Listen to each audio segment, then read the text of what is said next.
Floaty Goaty Lore, Volume 1, Chapter 7, The Attack of Quack Sparrow. Not long after Phoenix's training, another monster attacked. It was a giant inflatable duck named Quack Sparrow. It quacked so loud that it knocked Floaty Goaty and the gang flat on their backs.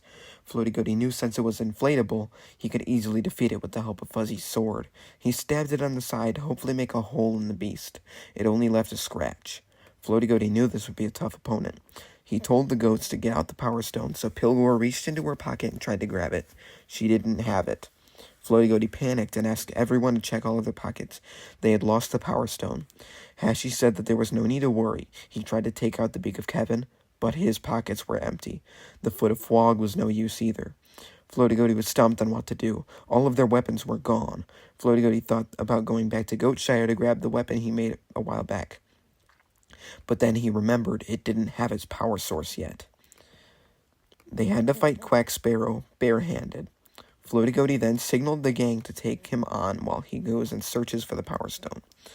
He flew up to Alex's house in the North Pole and found where Alex had been keeping the Power Stone while Floaty Goaty was fighting Epic Wubbox. He then found a flight of stairs that seemed to be endless. He started walking down, and after a while, it started to get hotter for some reason.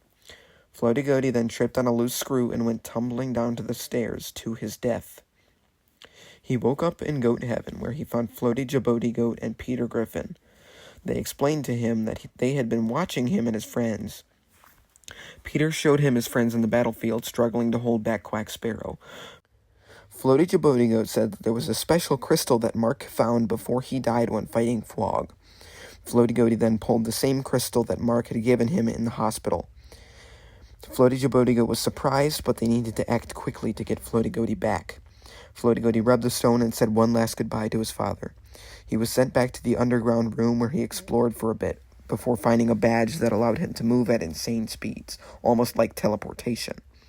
He looked around for a bit more, but decided he would come back later with the rest of the gang, after the battle with Quack Sparrow. He shot up the stairs with an insane speed and flew out of the room. He realized that it had gotten so hot on the way down because he passed the planet's core. He had traveled the entire diameter of the planet. He flew back to the battlefield and created a force field around the gang that Quack Sparrow couldn't get through. He healed everyone that was injured and showed them what he had found. He then started zipping around Quack Sparrow in circles to make him dizzy and knock him out. But Quack Sparrow, smarter than the average duck. So he stayed still and didn't follow Floaty Goaty. He then spun around a lot faster and hit Floaty Goaty with his beak, causing him to make a full orbit around the planet. While Floaty Goaty was gone, Phoenix started to get mad and went crazy on Quack Sparrow. He attacked him with his scythe, but Sparrow was completely unscathed. It turns out Quack Sparrow is a lot stronger than the gang thought, and there was no way they would win without a weapon. Just then, Floaty Goaty finished his orbit around Goofy Owl Planet and took the gang to go get more reinforcements, when Quack Sparrow used his beak to fling them all into Smurf Cat Ocean. They plummeted underwater. They looked down and saw a tube that looked like it was sucking in water, and fast. Then Uncle Ben got sucked in the tube. Then the entire rest of the gang got sucked into the tube one by one. When they landed, they saw Uncle Ben in a tropical paradise. Everyone joined him, everyone except Tyson. They all told him to join, but he just stood there, expressionless. In his mind, he remembered being tormented here for years with no escape. But he suddenly snapped out of it and joined the rest of the gang. His brain was wiped of any memory he's ever had here. Floaty Goaty asked him why he hesitated, but he had no memory of even hesitating in the first place. They lived their best lives in that room, not realizing that above the ocean, Goofy Owl Planet was slowly deteriorating, until Floaty Goaty decided to explore the ocean around the tropical paradise. He suddenly ran into a wall that ripped open and led into a workshop-type room. Thousands of mini ducks shining lights into the room see Floaty Goaty and patch the wall as fast as possible. But Hashi sees this just before the wall is fixed, and quickly runs out. The ducks trap Floaty Goaty and Hashi in a circle, and they start to attack. Floaty Goaty and Hashi proceed to have an epic battle with the ducks, killing them one by one.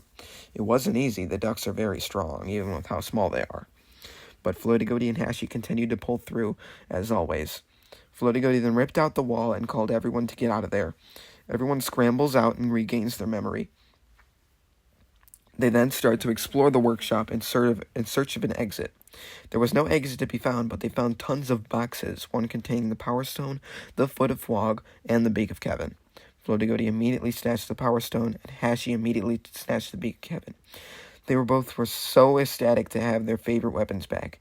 Hashi also took the Foot of Flog, which immediately didn't behold as much of a reaction.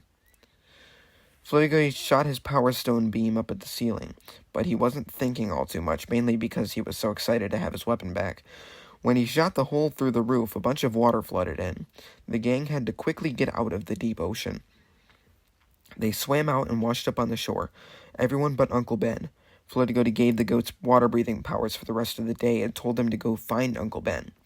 So, Floaty Goaty, Hashi, Phoenix, Tyson, Fuzzy, PJ Man, and Rim went forward to fight Quack Sparrow, until they realized that other animal kingdoms would be in trouble. Quack Sparrow was nowhere to be found, so Floaty Goaty led the gang to the Rhea Kingdom to recruit Karen. They then got the Rhea Army, the Goat Army, the Hash Brown Army, and the Prairie Dog Army.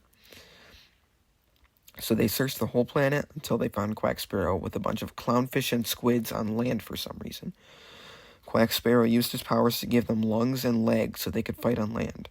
Floaty Goaty shot a big hole in the army with the Power Stone, and Hashi threw the Beak of Kevin at him. That did some damage, but not enough to take him down. This was going to be a tough fight, but they had to pull through.